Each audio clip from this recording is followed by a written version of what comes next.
नमस्कार। मैं हूं अंजू पंकज। बहुत बहुत स्वागत है आप सबका।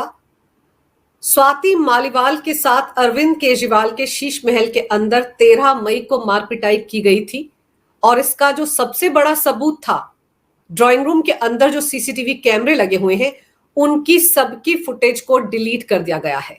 यानी कि सारे के सारे सबूत को मिटा दिया गया है। इस बात का खुलासा शनिवार देर रात उस वक्त हुआ जब विभव कुमार की कस्टडी को लेकर 30 हजारी कोर्ट में सुनवाई चल रही थी। दिल्ली पुलिस के वकील की तरफ से बताया गया कि उन्हें एक पेन ड्राइव में सारा डेटा सौंपा गया था, लेकिन वो पेन ड्राइव पूरी तरह से ब्लैंक है, खाली है, उसमें किसी तरह का कोई फुटेज नहीं है। ये देखिए किस तरह का खुलासा उन्होंने कोर्ट में किया है। केजरीवाल के स्टाफ ने दिल्ली पुलिस को सीसीटीवी के डीवीआर यानी रिकॉर्डर का डेटा एक यूएसबी ड्राइव में दिया था, वो ब्लैंक निकला है। एक आईफोन भी पुलिस ने जब्त किया था। ये वही आईफोन है जिससे कि वो क्लिप बनाई गई थी जिसमें स्वाति मालीवाल सोफे पर बैठी नजर आ रही हैं और आतिशी ने शुक्रवार को इसे सबके साथ शेयर किया था, जिसके आधार पर आतिशी सिंह ने ये आरोप लगाया था कि स्वाति मालीवाल झूठ बोल रही हैं। मार पिटाई के बावजूद बड़े आराम से वो ड्राइंग रूम में सोफे पर बैठी हुई थी। ऐसे में वो कैसे कह सकती हैं कि उनके साथ मार पिटाई हुई और वो चल नहीं पा रही हैं। ऐसे में सवाल ये उठता है कि ड्राइंग रूम के अंदर की फुटेज को किसने डिलीट करवाया। उनके ड्राइंग रूम में तो एक नहीं बल्कि कई सीसीटीवी कैमरे लगे हुए हैं। जिस दरवाजे से स्वाति मालीवाल बाहर गई होंगी वहां पर भी सीसीटीवी कैमरा था। तो क्या ये सारे के सारे कैमरे की जो फुटेज है इसे एक साजिश के तहत डिलीट किया गया? पिछले 5-6 दिन से अरविंद केजरीवाल का स्टाफ क्या इसी काम में लगा हुआ था और इसीलिए एक आईफोन से बनाए गए फुटेज को वो भी एडिट करके आतिशी सिंह ने शेयर किया था मीडिया के साथ और ये बताने की कोशिश की थी कि स्वाति मालीवाल झूठ बोल रही हैं, ये बीजेपी का एक षड्यंत्र है। तो क्या अब आतिशी सिंह, अरविंद केजरीवाल या उनकी पार्टी के बाकी नेता सामने आकर बताएंगे कि आखिर किसके इशारे पर यह फुटेज डिलीट की गई और क्यों डिलीट की गई? अगर विभव कुमार ने अरविंद केजरीवाल के सरकारी आवास के ड्राइंग रूम में स्वाति मालीवाल की मारपिटाई नहीं की थी तो फिर फुटेज को डिलीट क्यों किया गया? क्योंकि बार बार स्वाति मालीवाल की तरफ से ही कहा जा रहा था कि सच सामने आ जाएगा जब सीसीटीवी फुटेज सामने आएगी और अरविंद केजरीवाल एंड कंपनी इसी बात से डरे हुए थे। तो सवाल फिर यही है कि अगर कुछ नहीं था तो वो फुटेज डिलीट क्यों की गई, किसके कहने पर डिलीट की गई और ब्लैंक पेन ड्राइव किसने दिल्ली पुलिस को सौंपा और वो मोबाइल फोन, वो आईफोन जिससे कि स्वाति मालीवाल का वीडियो बनाया गया था, वो मोबाइल फोन भी फॉर्मेट किया जा चुका था, उसमें भी कुछ नहीं था। क्योंकि उस वक्त भी स्वाति मालीवाल ने यह सवाल उठाया था कि पिटाई का वीडियो कौन बनाता है, तो वो वीडियो कौन बना रहा था? आईफोन था, जाहिर सी बात है अरविंद केजरीवाल के घर के अंदर जो लोग मौजूद थे उनमें से किसी एक का आईफोन था वो, और उस आईफोन को भी फॉर्मेट क्यों किया गया था? ये सारी चीजें एक संयोग नहीं है बल्कि सोची समझी रणनीति का हिस्सा है। सीधे सीधे अरविंद केजरीवाल विभव कुमार को बचाने में लगे हुए हैं। बड़ा सवाल तो ये भी उठता है ना कि अगर संजय सिंह 14 मई को ये कहते हैं कि स्वाति मालीवाल की अरविंद केजरीवाल के घर के अंदर विभव कुमार ने पिटाई की, उनके साथ बदसलूकी की और इस बात का संज्ञान अरविंद केजरीवाल ने लिया है, विभव कुमार के खिलाफ सख्त कार्रवाई करने जा रहे हैं, तो क्या संजय सिंह ने जो बातें मीडिया के सामने स्वीकार की थी वो सब झूठी थी? और अगर वो सच्ची थी तो फिर फुटेज कहां गया? फुटेज को डिलीट क्यों किया गया? और 31 घंटे के बाद ही संजय सिंह मीडिया के सामने आए थे, पूरी घटना की जानकारी उनको थी। तो ये माना जाए कि जब वो मीडिया के सामने ये सब बातें बोल रहे थे उसी वक्त सीसीटीवी फुटेज को डिलीट कर दिया गया था, क्योंकि ये सबको पता था कि स्वाति मालीवाल के मामले में आगे चलकर यही सीसीटीवी फुटेज अरविंद केजरीवाल के गले की फांस बन सकती है और इसी के चलते विभव कुमार फंस सकते हैं।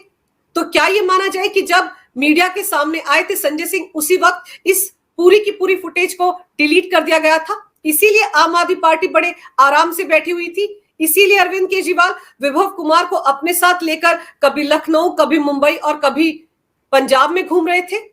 और एक और बात, इसके अलावा यह भी कोर्ट को बताया गया है दिल्ली पुलिस की तरफ से कि जो विभव कुमार का आईफोन है उसे मुंबई में फॉर्मेट किया गया है, और जब भी किसी मोबाइल फोन को फॉर्मेट किया जाता है तो उसके डेटा को क्लोन कर लिया जाता है।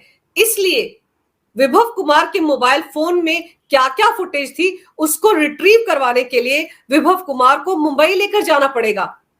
उनके फोन का पासवर्ड भी वो नहीं बता रहे हैं, और ऐसे में उनका फोन एक्सपर्ट को भी सौंपा जा सकता है। अब सवाल ये उठता है कि विभव कुमार तो गुरुवार को लखनऊ में थे, उसके बाद अरविंद केजरीवाल पंजाब गए थे, और पंजाब के बाद अरविंद केजरीवाल मुंबई गए थे। तो क्या यह माना जाए कि विभव कुमार लखनऊ से पंजाब और पंजाब से मुंबई अरविंद केजरीवाल के साथ गए थे? यानी कि जो खबरें मीडिया में प्लांट करवाई गई थी कि अरविंद केजरीवाल ने विभव कुमार से दूरी बना ली है और उनको लखनऊ में छोड़ दिया है और वो खुद अकेले पंजाब चले गए हैं और फिर मुंबई गए हैं, ये सच नहीं था, ये सिर्फ एक आई वॉश था। और विभव कुमार लखनऊ के बाद पंजाब भी गए हैं अरविंद केजरीवाल के साथ और मुंबई भी गए हैं, क्योंकि उनका फोन मुंबई में फॉर्मेट किया गया है। वरना सवाल ये उठता है कि विभव कुमार मुंबई गया कब? क्योंकि अरविंद केजरीवाल तो लगातार 2 दिन में 3-3 जगहों पर घूम रहे थे, तो ऐसे में विभव कुमार अरविंद केजरीवाल के साथ ही थे। और जब शनिवार को अरविंद केजरीवाल अपने घर पर मौजूद थे, विभव कुमार उसी वक्त उनके घर पर पहुंचे थे और वहां पर उन्हें दिल्ली पुलिस ने गिरफ्तार कर लिया था। और ये खबर आने के बाद कि पूरा का पूरा फुटेज डिलीट कर दिया गया है, देर रात स्वाति मालीवाल का भी ट्वीट आया था और उन्होंने लिखा, पहले मुझे बेरहमी से विभव ने पीटा, थप्पड़ और लाते मारी। जब मैंने खुद को छुड़ा के 112 पर कॉल किया तो बाहर जाके सिक्योरिटी बुलाई और वीडियो बनाने लगा।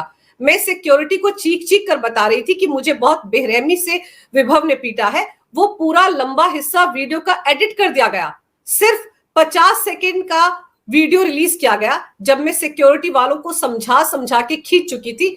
अब फोन फॉर्मेट करके पूरी वीडियो डिलीट कर दी, सीसीटीवी की फुटेज भी गायब, साजिश की भी हद है।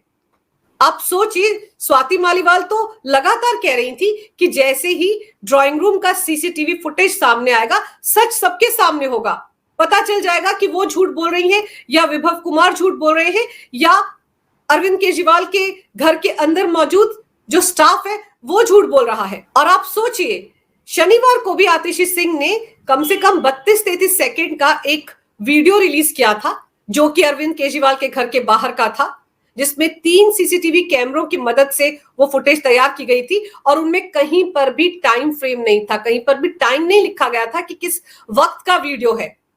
3 सीसीटीवी कैमरे की मदद से वो वीडियो तैयार किया गया था और एक क्लिप पर तारीख नजर आ रही थी लेकिन टाइम नजर नहीं आ रहा था, जबकि सीसीटीवी फुटेज में सबसे अहम बात टाइम होता है कि किस वक्त की घटना है वो।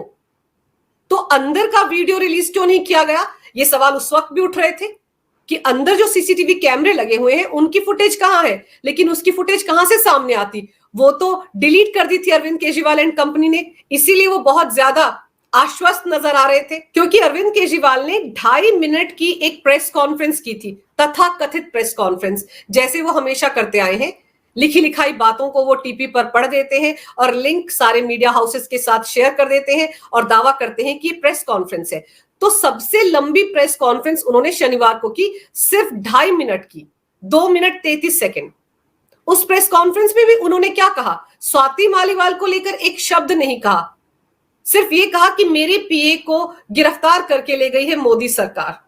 और तब ये दावा किया उन्होंने कि वो आज 12 बजे बीजेपी मुख्यालय जाएंगे अपने सारे नेताओं को लेकर, जिस जिसको मोदी सरकार गिरफ्तार करना चाहती है उसे गिरफ्तार कर ले। लेकिन गाहे बगाहे उन्होंने विभव कुमार की बात करके ये साबित कर दिया था कि वो विभव कुमार के साथ खड़े हैं, उन्हें विभव कुमार की ज्यादा चिंता है, वो स्वाति मालीवाल के साथ नहीं है। और फिर उनका ये दावा कि उनकी पार्टी के नेताओं को परेशान किया जा रहा है, सिर्फ इसलिए परेशान किया जा रहा है क्योंकि उन्होंने तो दिल्ली के सरकारी स्कूलों में बहुत बड़ा काम किया है, मोहल्ला क्लिनिक में बहुत बड़ा काम किया है और मोदी सरकार इससे डर गई है। ये सारा राग उन्होंने आलापा, लेकिन स्वाति मालीवाल को लेकर एक शब्द नहीं कहा। कम से कम इतना ही बता देते अरविंद केजरीवाल की उनकी पार्टी के संजय सिंह सच बोल रहे हैं या आतिशी सिंह सच बोल रही हैं, दोनों में से किसी एक को तो सच्चा बताते। लेकिन उन्होंने एक अलग राग छेड़ दिया कि मोदी सरकार जानबूझकर उनकी पार्टी के नेताओं को गिरफ्तार करवाने में लगी हुई है, यानी कि पूरे के पूरे मामले का ठीकरा मोदी सरकार पर फोड़ दिया, बिल्कुल वैसे जैसे वो शराब घोटाले के मामले में करते आए हैं। शराब घोटाले को लेकर भी वो यही कहते हैं कि ये सारा किया कराया बीजेपी का है। तो क्या वो ये कहना चाहते हैं कि मनीष सिसोदिया बीजेपी के आदमी हैं, बीजेपी के नेता हैं जिन्होंने नई आबकारी पॉलिसी बनाई थी? बात करनी थी इस प्रेस कॉन्फ्रेंस में तो ये बताते कि स्वाति मालीवाल झूठ बोल रही हैं या सच। संजय सिंह ने सच बोला था या आतिशी सिंह ने सच बोला? उनके घर पर मारपिटाई हुई या नहीं हुई? क्यों स्वाति मालीवाल के साथ उनका 36 का आंकड़ा बन गया है? क्यों स्वाति मालीवाल के साथ मारपिटाई की विभव कुमार ने, किसके कहने पर की? इन सवालों के जवाब देने चाहिए अरविंद केजरीवाल को, लेकिन वो है कि गोल गोल जलेबी बना रहे हैं। तो ये जोश जो था ये लखनऊ में कहां चला गया था? लखनऊ में तो अरविंद केजरीवाल की सिट्टी पिट्टी गुम हो गई थी। वहां पर तो असली वाली प्रेस कॉन्फ्रेंस थी ना, जब मीडिया कर्मियों ने पूछा था कि स्वाति मालीवाल के मुद्दे पर आप क्या बोलते हैं। तब तो अरविंद केजरीवाल अगले बगले झांक रहे थे, कांपते हाथों से माइक कभी अखिलेश यादव की तरफ कर रहे थे, कभी संजय सिंह की तरफ। तब तो उनके पास भरपूर मौका था, खुलकर बोल सकते थे वो, तब भी बोल देते कि मोदी सरकार का षड्यंत्र है, लेकिन तब उनके मुंह में दही जमा हुआ था, तब उन्होंने एक शब्द नहीं कहा। तब तो वो अखिलेश यादव या संजय सिंह के पीछे छिप रहे थे। लेकिन सबसे अहम बात यह है कि इस तरह से सीसीटीवी फुटेज डिलीट करवाकर अरविंद केजरीवाल और फंस गए हैं। उनको लग रहा था कि अगर वो फुटेज को डिलीट करवा देंगे तो विभव कुमार को बचा लेंगे, खुद को बचा लेंगे। लेकिन इस फुटेज के मिल जाने पर भी अरविंद केजरीवाल फंसने वाले थे और इस फुटेज के डिलीट होने पर भी अरविंद केजरीवाल ही फंसे हैं, क्योंकि घर उनका है और ये पूर्व पीए भी उनका है। अरविंद केजरीवाल ने प्रेस कॉन्फ्रेंस में कहा कि उनके पीए को मोदी सरकार ने गिरफ्तार करवा दिया, तो शायद अरविंद केजरीवाल भूल गए कि विजिलेंस विभाग ने 10 अप्रैल को उनके इसी पीए को बर्खास्त कर दिया था। उसकी नियुक्ति तमाम नियम कायदों को ताक पर रखकर हुई थी, इसलिए उसे बर्खास्त कर दिया गया था और उसके खिलाफ नोएडा पुलिस में भी एक मामला दर्ज है, जहां पर आरोप है कि विभव कुमार ने सरकारी कामकाज में अड़ंगा लगाने की कोशिश की। तो ऐसे में अरविंद केजरीवाल अभी भी विभव कुमार को अपना पीए कैसे बता सकते हैं? क्या ये माना जाए कि ऑफिशियली विभव कुमार को पीए के पद से हटा दिया गया है, लेकिन अरविंद केजरीवाल ने अनऑफिशियली उसे अभी तक अपना पीए बनाकर रखा है? इसीलिए बहुत ज्यादा दर्द हो रहा है उनको कि उनके पीए को गिरफ्तार कर लिया गया है।